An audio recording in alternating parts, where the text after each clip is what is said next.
Hello everyone. कैसे हैं आप सभी लोग। उम्मीद करते हैं स्वस्थ होंगे। तो आज हम अपने विज्ञान की बात करेंगे। विज्ञान में जो हमारे 3 सब्जेक्ट्स होते हैं, फिजिक्स हो गया, केमिस्ट्री हो गया और बायोलॉजी हो गया। तो इन तीनों को हम अपनी बारी बारी से अध्ययन करेंगे।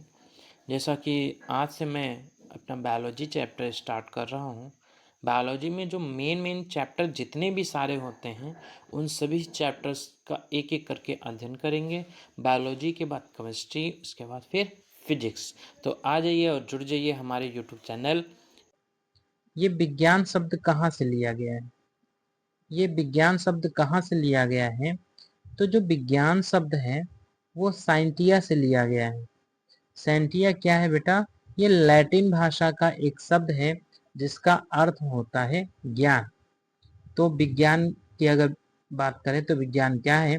विज्ञान एक लैटिन भाषा का शब्द है जो साइंटिया है, और साइंटिया का मतलब क्या होता है? ज्ञान होता है। इसी कारण से विज्ञान का मतलब क्या हुआ? विज्ञान का मतलब हुआ ज्ञान। तो विज्ञान की अगर हम शाखाओं की बात करते हैं तो विज्ञान की 2 शाखाएं होती हैं।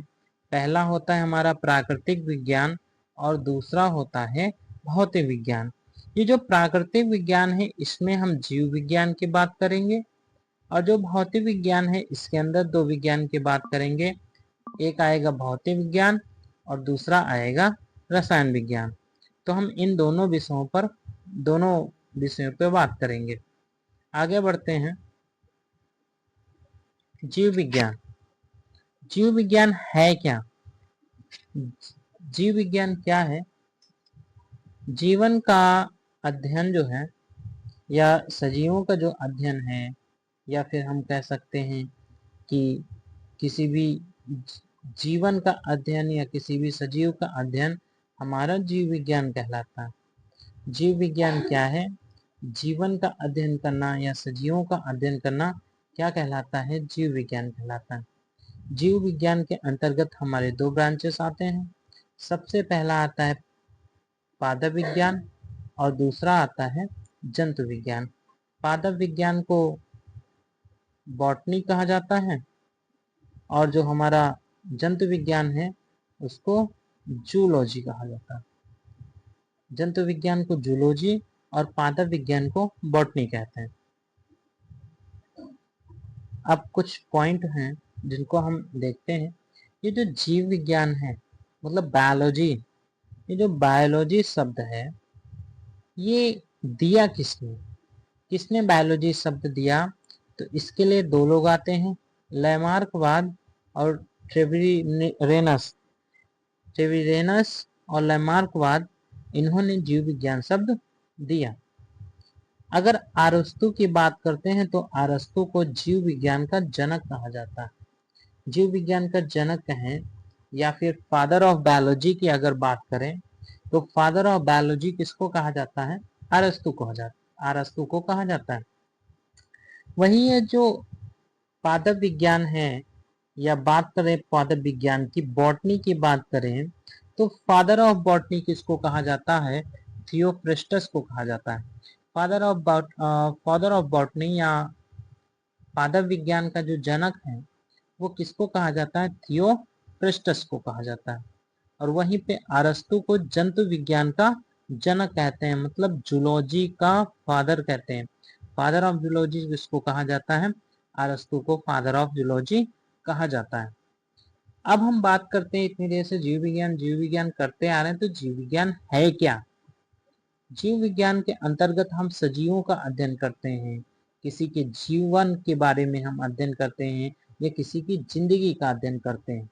तो बेसिक बात करें तो जीव विज्ञान में सजीवों की बात करें या जीवन की बात करें या जिंदगी की बात करें, तो इन सभी का जो अध्ययन होता है वही हमारा क्या कहलाता है? जीव विज्ञान कहलाता है।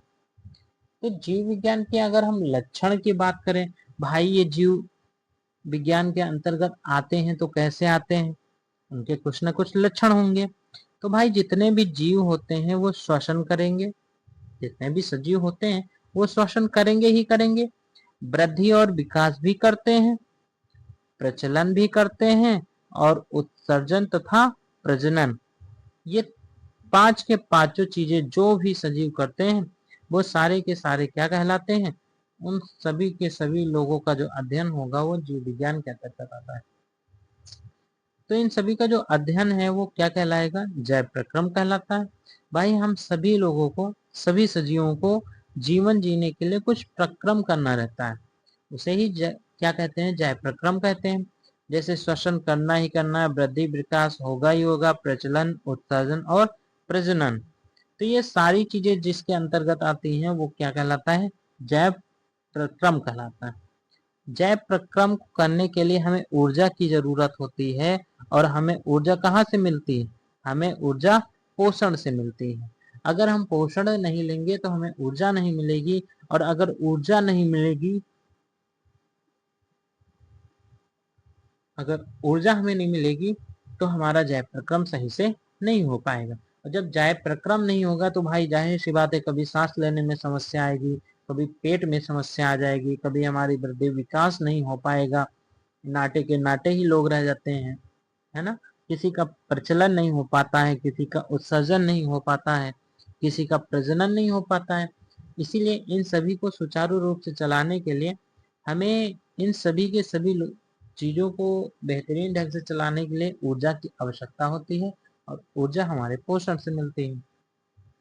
अब बात करते हैं पादप पोषण की, बात करते हैं प्लांट न्यूट्रिशन की। अगर हम बात करें तो ये जो पौधे होते हैं वो पौधे क्या होते हैं? पौधे स्वपोषी होते हैं। स्वपोषी क्यों होते हैं? क्योंकि पौधे अपना भोजन किससे बनाते हैं? सूर्य के प्रकाश की क्रिया के द्वारा बनाते हैं। सूर्य के प्रकाश की क्रिया के द्वारा अपना भोजन बनाते हैं, जिससे ये स्वपोषी कहलाते हैं। आइए देखते हैं प्रकाश संश्लेषण की क्रिया कैसे करते हैं। ये है हमारा कार्बन डाइऑक्साइड और जल। कार्बन डाइऑक्साइड और जल जब प्रकाश संश्लेषण की क्रिया करते हैं सूर्य की उपस्थिति में और क्लोरोफिल की उपस्थिति में, क्लोरोफिल की उपस्थिति में, सूर्य के प्रकाश की उपस्थिति में, तो हमें क्या मिलता है? ग्लूकोज और ऑक्सीजन मिलता है। C6H12O6 क्या कहलाता है? ग्लूकोज कहलाता है। और O2 क्या कहलाता है? ऑक्सीजन कहलाता है। तो यहीं से एक सवाल पूछा जाता है कि प्रकाश संश्लेषण की क्रिया में आवश्यक कच्ची सामग्री कौन कौन सी? जो स्टार्टिंग में उत्पाद मिलते हैं उन्हीं को जो अभिकारक मिलते हैं उन्हीं को क्या कहा जाता है? उन्हीं को कच्ची सामग्री कहा जाता है। तो कार्बन डाइऑक्साइड हो गया, जल हो गया, सूर्य का प्रकाश हो गया और क्लोरोफिल हो गया। तो ये चार की चारों चीजें हमारे लिए अति आवश्यक होती हैं प्रकाश संश्लेषण की क्रिया के दौरान, कच्ची सामग्री। अगर इनमें से कोई एक भी चीज हमारे पास अगर मौजूद नहीं हुई तो प्रकाश संश्लेषण की क्रिया होने में समस्या पैदा होगी। अगर हम बात करते हैं जितने भी हमारे प्लांट होते हैं वो ग्लूकोज पैदा करते हैं, और उन ग्लूकोज को पेड़ पौधे क्या करते हैं? स्टोर कर लेते हैं। तो अगर हम स्टोरिंग की बात करें कि जो प्लांट होते हैं हमारे, जो पौधे होते हैं वो अपने भोजन को स्टोर कर लेते हैं। तो पौधे अपने भोजन को किस में स्टोर करते हैं, किस रूप में स्टोर करते हैं? तो वो क्या कहलाता है? मंड कहलाता है। मंड को इंग्लिश में क्या कहा जाता है? इंग्लिश में स्टार्च कहा जाता है। तो मंड को क्या कहते हैं? इंग्लिश में स्टार्च कहते हैं। जंतुओं में जो संचित भोजन है भाई, हम तो लोग जो भी स्टोर भोजन करते हैं वो क्या कहलाता है? ग्लाइकोजन कहलाता है। और कवकों में भी जो संचित भोजन होता है वो हमारा ग्लाइकोजन कहलाता है। तो अब हम अगर बात करें स्टार्च की, मंड की, तो स्टार्च का टेस्ट कैसे किया जाएगा, कैसे हम परीक्षण करेंगे? तो अगर स्टार्च पे आयोडीन डाल दी जाए तो हमारे ये वस्तु का जो कलर होता है वो परिवर्तित हो जाता है, या हल्का हल्का परिवर्तित हो जाता है, या फिर वो नीला हो जाएगा या फिर काला हो जाएगा। तो स्टार्च किस में मिलता है भाई? स्टार्च किस में मिलता है? कार्बोहाइड्रेट में मिलता है। कार्बोहाइड्रेट मतलब आलू हो गया, चावल हो गया, गेहूं में पाया जाता है, मक्के में पाया जाता है। तो इन सभी में भरपूर मात्रा में कार्बोहाइड्रेट पाया जाता है।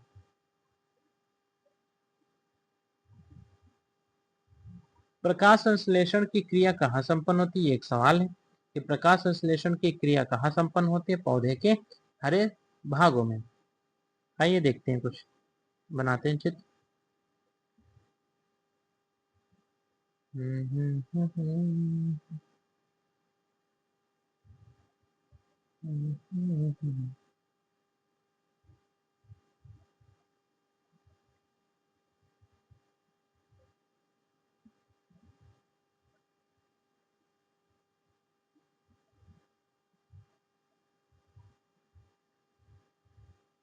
यहाँ पे कुछ इस टाइप की संरचना बनी होती है।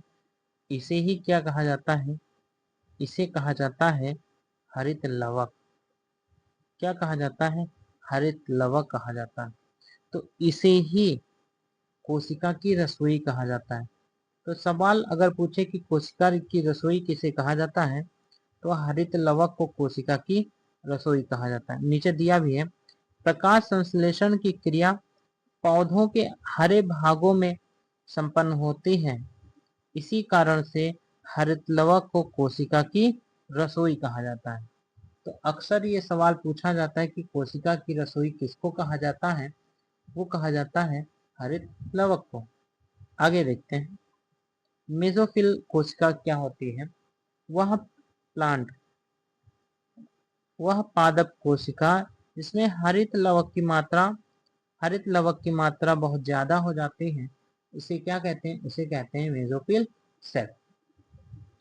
यहाँ पे एक सवाल आता है कि पौधे का हरा रंग किस कारण होता है? पौधे का जो हरा रंग है वो किस कारण से होता है? तो आपको बता दें कि हरा रंग पिगमेंट के कारण होता है। एक पिगमेंट पाया जाता है जिसका नाम है क्लोरोफिल। क्लोरोफिल एक पिगमेंट है जिसके कारण से पेड़ों की पत्तियां जो हैं हरी होती हैं, कुछ पेड़ भी हरे हरे होते हैं।